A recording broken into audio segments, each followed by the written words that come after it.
Oke lo bro ya, berjumpa lagi dengan gua Rian di channel Spesialis Player. Kali ini di depan gua ada King Custom yang sempat viral di TikTok sampai 1 juta view dan banyak yang minta untuk full review seperti apa. Oke, dan sekarang gua bareng Om Yang Irawan ya. Iya, siap. Dengan buildernya sendiri kita review untuk motornya ya. Dari depan sampai belakang seperti apa, cc berapa. Oke Om, bisa deketan dengan motornya? Oh boleh siap. Kita review dari kaki-kakinya aja Om. Oke, siap. Oke, assalamualaikum warahmatullahi wabarakatuh. Alhamdulillah bisa ketemu lagi ya. Kita langsung review dari sektor kaki-kaki dulu. Oke, siap. Mungkin dari bagian peleknya dulu ya, atau misalkan dari bannya dulu. Bannya botak ini pakai Diablo Super Big, cuman yang second ya. Kemudian dari peleknya sama piringan cakramnya kebetulan pakai limbah moge ya, entah dari motor apalah, pokoknya limbah moge pokoknya. Nah kemudian ini dari sektor kaliper pakai limbah moge juga, cuman berlogo bertulisan Brembo ya, nggak tahu dari motor apa juga. Kemudian dari upside down depan sama juga pakai limbah moge juga. Kalau misalkan kawan-kawan yang paham mungkin tahulah dari motor apa, dari ciri-cirinya mungkin gitulah, gitulah Om Rian. Siap. Kalau dari sektor kaki-kaki. Nah, tapi ini untuk kaliper ini dilapis Kevlar lagi ya Om. Ya, kebetulan ini kita lapis Kevlar ya, dari kebetulan kan kemarin yang namanya limbah kan pasti ada baret-baret gitu. Jadi buat ngilangin baret-baretnya kan rada angel juga kalau di powder coating. Iya betul. Kayaknya kemarin teh gak masuk, makanya kita lapis karbon biar agak bagus-bagus dikit gitu. Dan beda juga dengan yang lain ya. Lapis Kevlar. Oke, Siap. lanjut untuk ke bagian ininya, atasnya kan. Ke bagian pengereman. Pengereman atas. Kalau ini pengeremannya sama ya, cabutan dari limbah juga. Kalau nggak salah ini punya apa ya, saya nggak tahu ini, Om Rian. Saya nggak tahu copotan motor apa. Yang jelas ini limbah juga ya, berlogonya pakai logo Brembo juga ini kayaknya. Oke, nah untuk bagian lampu menggunakan motor apa? Kalau ini kebetulan dulu saya ambil dari copotannya punyanya CRF. Dulu kan ini setahun yang lalu kan lagi booming nih LED kayak gini sama dudukan protektornya ini. Nah ini kita konsepnya masuk nih kayaknya pakai punyanya CRF. Jadi saya cabut dari CRF, kemudian kita lapis lagi sama Kevlar gitu. Nah untuk ini mantap. Nah ini buat batoknya visornya pakai 125 jet. Jadi ini dikombinasi antara yang bawahnya CRF yang dan batok ininya punya 125 jet. 125 jet. Jadi inovasi. Siap. Jangan berhenti berkreasi. Oke, siap. Gimana bagusnya? Oke. Lanjut ke bagian radiator nih. Ini radiator fungsi apa enggak, kemarin banyak yang nanya juga. Kebetulan radiator ini fungsi ya, pakai water jacket juga.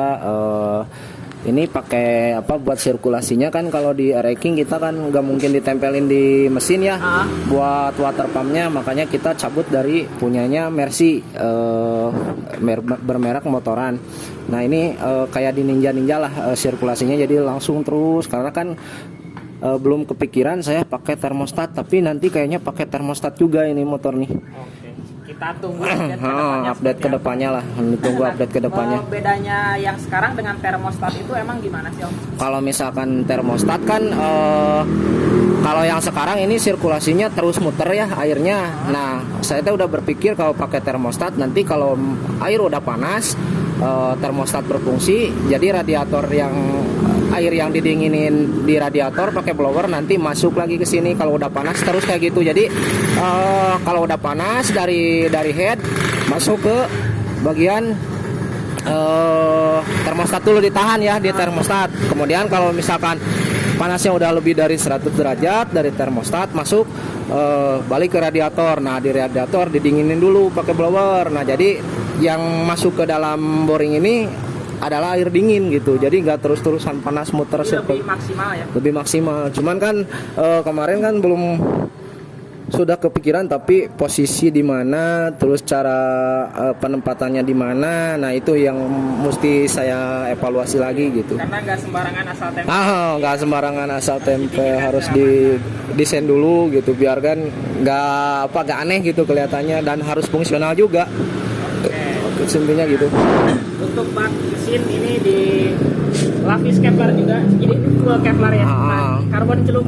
Nah, ini kebetulan kan dulu memang konsepnya ini motor full karbon gitu, jadi intinya pengen tampil beda lah, bukan karena apa-apa ya, cuman pengen tampil beda aja, karena kan kalau di dunia kontes kan inovasinya kan pada beda-beda ya, jadi kita punya inovasi sendiri. Oke lah, kita Kevlar nih, kayaknya kan Kevlar belum ada nih dulu.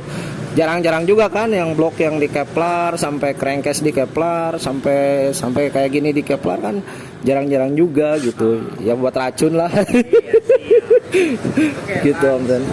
Sekarang ke bagian mesinnya, mumpung sebelah sini. Nah, untuk mesin kan ini 2 silinder nih. Anjir nih, cakep banget 2 silinder tapi masih menggunakan karburator ya Om. Nah, bisa dijelaskan untuk derajat mesinnya dan jumlah cc-nya jadi berapa? Kalau misalkan dari derajat mesin ya ini kan saya pakai 360 derajat bagi 2, karena sistem memikirkan sistem pengapian juga, memikirkan suara mesin juga, terus memikirkan getaran mesin juga, jadi lebih efektif di 360 derajat bagi 2 gitu. Jadi satu pembakaran, satu lagi di bawah satu TMB gitu. Jadi putaran mesinnya lebih maksimal lagi gitu dibanding sejajar gitu. Nah, untuk cc-nya kalau dari cc kita gak pakai bore up ya, cuman ini hanya bagian standar aja. Cuman kan kita aplikasi didobelin aja, jadi kali 2 aja, 135 kali 2 jadi 270 cc. Oke, ke bagian belakang sedikit. Nah, ini untuk footstep. Ini katanya yang ini custom ya? Custom. Karena kan kemarin ini lepas bautnya Kalau kemarin kan susah juga nyari yang buat sebelah kanan. Kalau motor buat yang step bawaan ini kan lebih kecil gitu. Nah, cuman kemarin mikirnya gimana antara kiri kanan harus balance gitu. Ya mau gak mau saya jiplak yang sebelah kiri. Mau gak mau. Nah, makanya kan underbone, terus dari sektor pengereman juga kan aneh ini, fungsi enggak cina. Kalau dilihat-lihat fungsi enggak, padahal mikirnya ya fungsi, sebenarnya ngerem juga. Ini detail banget bro, jadi si pengeremannya itu kan si master remnya di dalam, nggak sejajar dengan ini. Nah, ini jadi pakai pengungkit lagi di sini. Kalau kita injak, master remnya gerak ya. Cuman karena ini memang copotan moge ya, jadi dikit juga ini udah gigit, udah ngerem. Kalau pakai yang kemarin udah pakai master rem biasa, pakai master rem yang biasa-biasa yang aftermarket, kan silinder pistonnya kecil, jadi ngeremnya agak dalam, mentok lagi ke knalpot kemarin. Ya udahlah, kita ambil, kebetulan kan dulu ada yang bawaan ini, udahlah kita pasangin yang ini. Ternyata bagus ngeremnya, gigit pisan. Pistonnya lebih besar ya. Pistonnya lebih besar, jadi minyaknya dorongnya lebih gede gitu.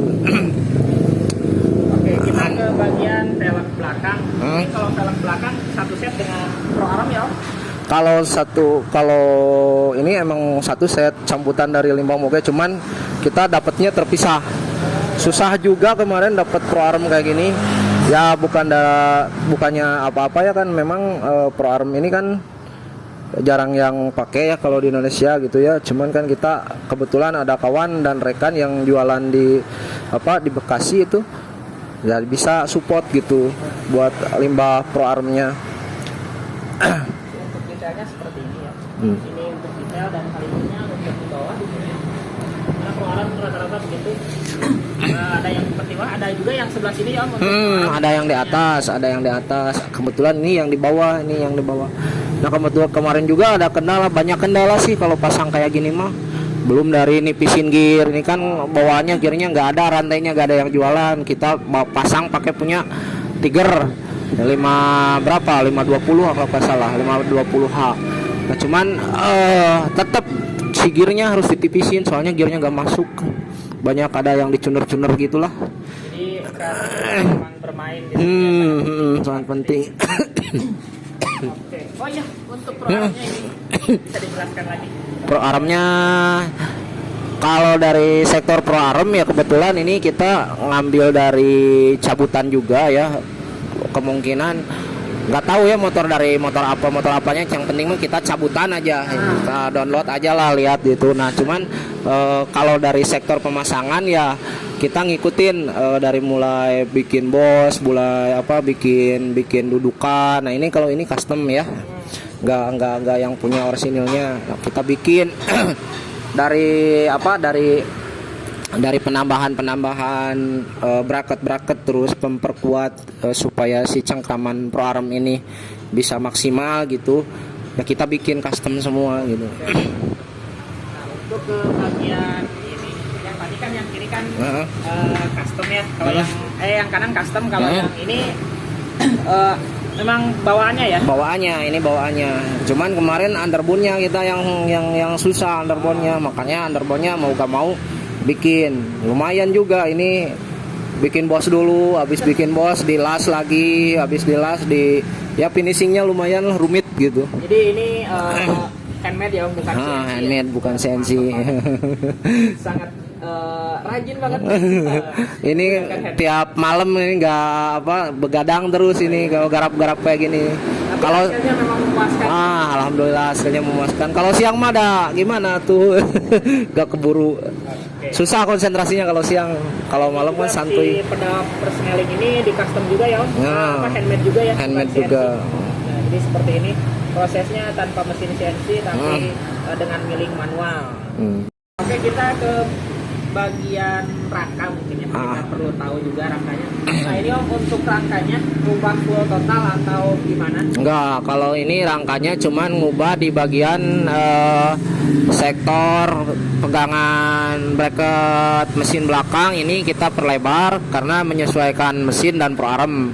Kemudian bagian ini, bagian yang batang tengah yang depan kita buka jadi dilebarin. Nah ini cuman geser 4,5 cm karena buat pakai upside down seperti ini kan mentok ya, otomatis ya mentok ke tangki ya, mau gak mau casternya harus geser gitu, jadi mau gak mau. Tapi untuk sudut rangkanya masih sama dengan ereking, cuman penambahan panjangnya aja karena untuk menyesuaikan wheelbase-nya enaknya di mana gitu. Kalau misalkan nggak kebayang lah kalau gak dirobah, mungkin karena pakai shock piston aja udah mentok, apalagi pakai USB gede begini, pakai shock piston aja mentok juga. Nah oke, untuk knalpot sekarang ini knalpotnya dari mana Om? Nah kebetulan ini knalpot kita kita disupport dari SKR ya, dari Om Suhe dari Sumedang, tepatnya di Tanjung Sari kayaknya rumahnya. Kemarin saya gak ikut ke rumahnya sih, cuman yang desain itu saya konsepnya. Nah saya kasih ke Pak Haji konsepnya seperti ini. Pak Haji masuk, ya udah dibikinin ya tipenya seperti ini gitu. Nah untuk pekerjaan motor ini memakan waktu berapa lama itu? Kalau misalkan motor ini ya, kalau pengerjaan kalau dari awal unit di bengkel itu udah 1 tahun. Cuman kalau pengerjaan 2 silinder ini sekitar 5-6 bulanan lah untuk 2 silinder sampai detail, cuman kalau pas ngebutnya mah cuman sebulan lah ngebutnya. Cuman kalau sektor mesin ini udah digarap dari 6 bulan yang lalu lah. Jadi kurang lebih 5 bulan lah ya. 5 bulanan pengerjaannya. Nah untuk kendala paling besar atau paling susah pengerjaan motor ini di bagian apa sih Om? Kalau dari sektor rangka, sektor kemudi, kemarin tuh ada terkendala di pemasangan velg depan. Karena si velg depan ini terlalu lebar ya, buat piringannya terlalu keluar, sementara si shock breakernya, dudukan kalipernya itu terlalu ke dalam. Jadi saya itu mau gak mau harus bubut velgnya kiri kanan 3 mili, jadi 6 mili harus dibubut. Lumayan.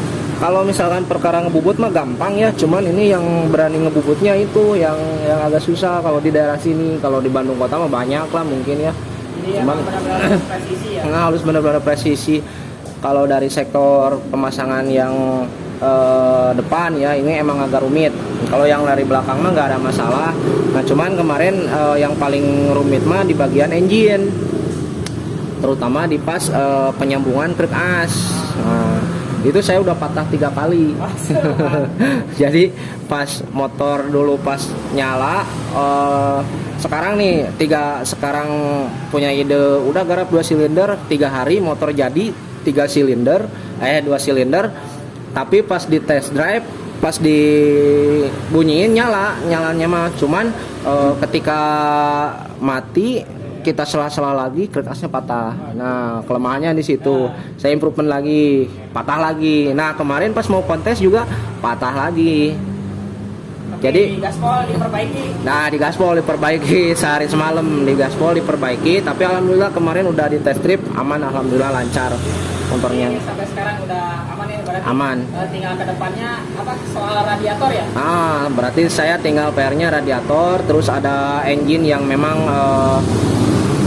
kurang presisi juga, harus ada saya perbaiki gitu.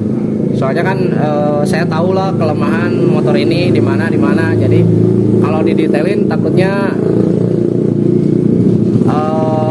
pada nggak ngerti juga nanti. Kalau misalnya nanti lah reviewnya gampang. Oke Om, kita cek suaranya. Oke, gaspol.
Kemarin belum sempat saya repair lagi, kemungkinan kalau pas nyala pertama itu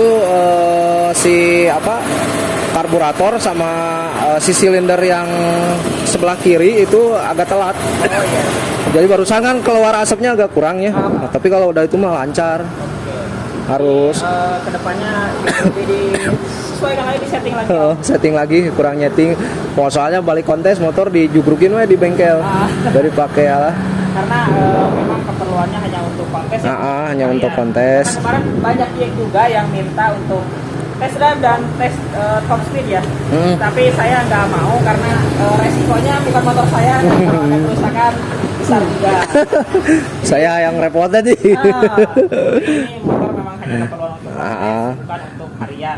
Cuman kemarin juga pas di gaspol, alhamdulillah sih nggak ada kendala. Kemarin kan sempat pagi di tes di jalan baru. Cuman memang belum full sih, cuman baru cobain udah ada sih videonya, nanti saya kasih lah. Oke, siap. Jadi yang nyobainnya harus ownernya. Kalau saya yang nyobain takutnya kenapa-napa, harus ganti gimana dari mana gitu loh. Jadi cukup untuk review motor sambil diam aja. Oke Om, terima kasih banyak. Oke, siap, sama-sama Om Brian. Dan kedepannya ada inovasi terbaru. Oke, siap Om Brian. Terima kasih.